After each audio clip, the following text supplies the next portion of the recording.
أولا بسم الله والحمد لله محمد صلى الله عليه وسلم.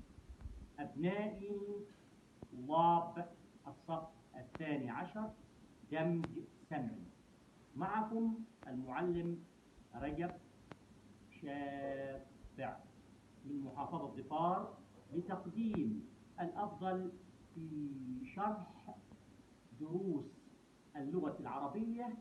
أسأل الله أن يحفظكم وأن يبعد عنكم الأمراض والآلام والتعب. ونبدأ بدرس أنشودة المطر. قائل النص هو بدر شاكر أسياب، ولد في العراق سنة 1929. قائل النص يتغنى بمحبوبته العراق ويتمنى لها الخير والنماء.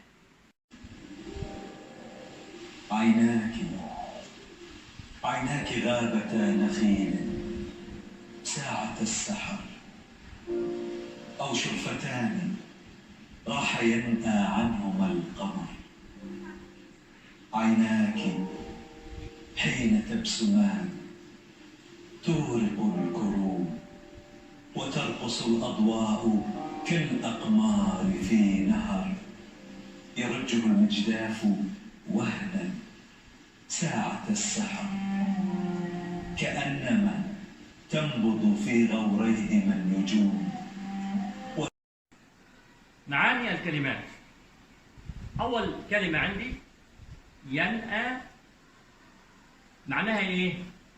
يبتعد، يبتعد. والمضاد يقترب. رقم 2 كلمة تورق. إيه معناها؟ يعني يكثر ورقها. رقم 3 اللي هي كلمة الكروب، ده اسم شجرة العنب. والكلمة هذه جمع، والمفرد منها كرمة. رقم 4 كلمة يرجه، معناها يهزه.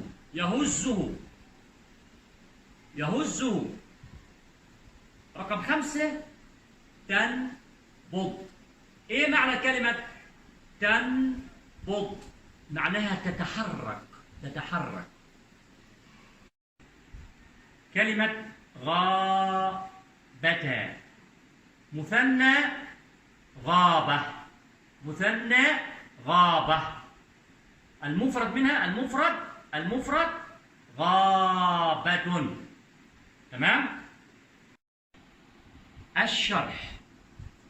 قائل النص يبدأ بالغزل محاكيا الشعر القديم، وهو يتخيل العراق وكأنها حبيبة له، غير أن هذا الغزل ليس حقيقي.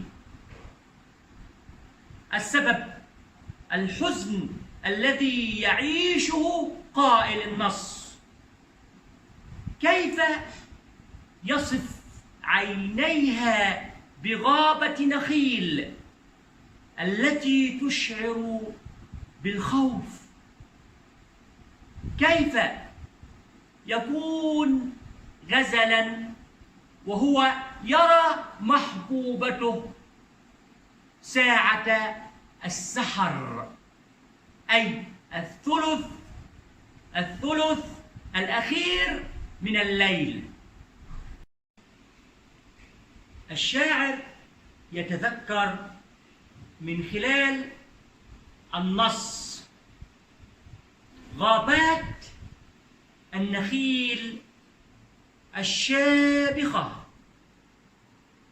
في أواخر الليل عندما يعم السلام والسعادة في العراق، فيسعد العالم ويسعد الكون، وتعزف أنشودة الحياة التي يراها في أي مكان في شجرة الكروم التي يكثر أوراقها، وفي أضواء القمر التي تتراقص على سطح المياه عندما يتحرك المجداف قبيل الصباح.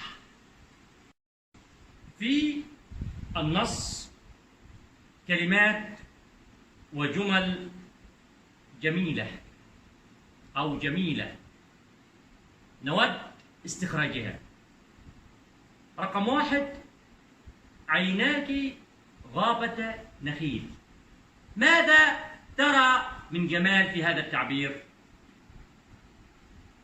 هذه الجملة شبه قائل النص عيني المحبوبة وكأنها غابة نخيل. يبقى هذا تشبيه، بقول عليه تشبيه. واضح؟ رقم 2: وقت السحر، أي الثلث الأخير من الليل. ماذا يدل هذا التعبير؟ ماذا يدل؟ يدل على الهدوء. رقم 3: شرفتان راح ينأى عنهما القمر. في هذه الجملة شبه قائل النص عيني المحبوبة وكأنها شرفتان. تمام؟ يبقى شبه عيني المحبوبة بالشرفتين. رقم 4: عيناك حين تبسمان. ماذا شبه قائل النص في هذه الجملة؟ شبه عيني المحبوبة بالإنسان الذي يبتسم. رقم 5: ينأى تبسمان تورق. هذه أفعال مضارعة. الأفعال المضارعة دلالتها التجدد والاستمرار. واضح؟ شكرا.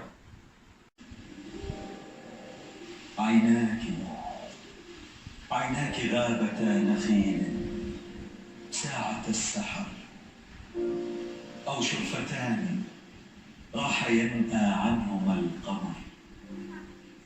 عيناك حين تبسمان تورق الكروم، وترقص الأضواء كالأقمار في نهر يرجه المجداف وهنا ساعة السحر، كأنما تنبض في غوريهما النجوم.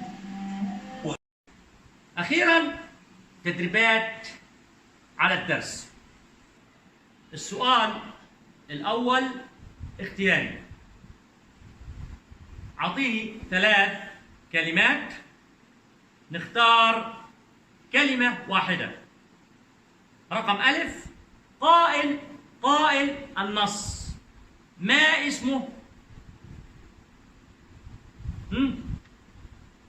اللي بعده رقم باء. ولد الشاعر قائل النص ولد. أين ولد؟ أين ولد؟ اختار. رقم جيم معنى كلمة السحر. آخر الليل، الثلث الأخير من الليل. اختار الكلمة الصح. رقم داء مفرد غابتا.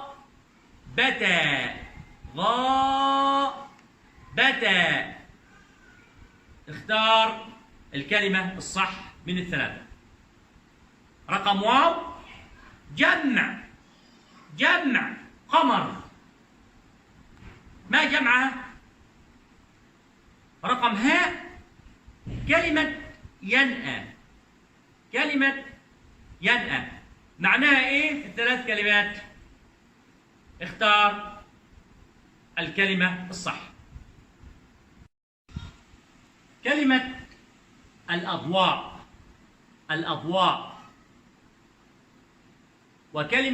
وكلمة الظلام. بين الكلمتين الاثنين بينهما ايه؟ اختار الكلمة الصح. رقم 2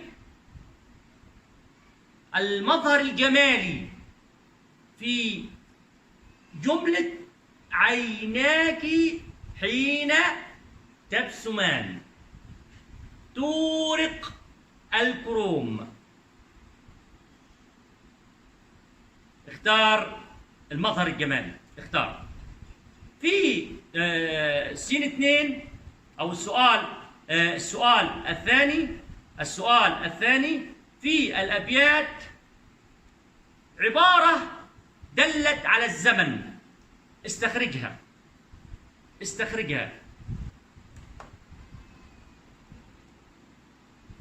السؤال الثالث ما العلاقة بين عيني المحبوبة